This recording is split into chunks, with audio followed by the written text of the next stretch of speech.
Hey Year 11s and 12s! Today, this video addresses the topic of employee relations within Area of Study 1, Unit 4.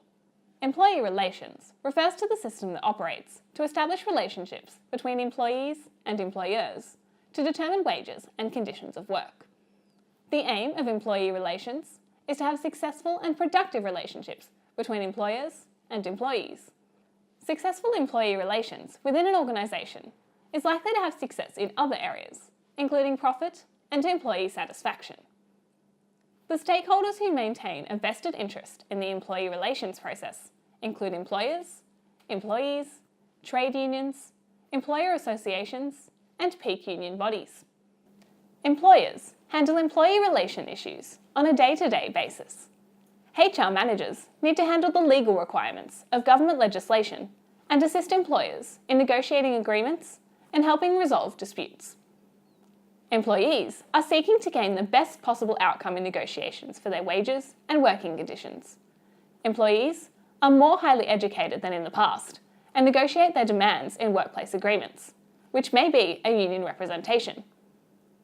Trade unions are organisations formed by employees in an industry, trade or occupation to represent them in efforts to improve wages and the working conditions of their members, who aim to get the best possible deal for employees within employee relations. Trade unions take part in collective bargaining, which is negotiating on behalf of the employee with their employer on wages and working conditions. Employer associations are organisations that represent and assist employer groups. They provide a range of advice to employers and represent their interests on employee relations issues.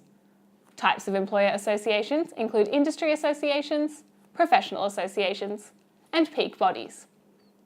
Peak bodies are made up of large numbers of employers from varied industry types. They perform at state and federal level, such as Australian Charter of Commerce and Industry and the Victorian Employers' Chamber of Commerce and Industry. The government also has multiple roles in the employee relations process. The government is responsible for creating legislation to monitor and control the employee relations process. Both the state and federal parliaments pass their own laws. An example of relevant legislation is the Australian Fair Work Act 2009. The government also acts as an employer for many Australians. Governments across Australia employ over 1/3 of the workforce, which includes police, teachers and nurses. This means that the government too will need to engage in the employee relations process and also follow all the relevant legislation regarding employee relations.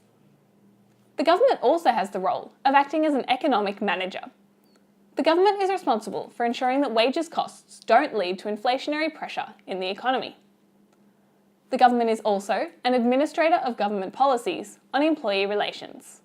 The government is represented in national wage cases before Minimum Wages Panel of Fair Work Division of the Federal Court and investigates breaches of agreements. Finally, the government also represents Australia in the international arena. Happy studying! Click here to go to the Engage Wiki, and click here to go to the next video.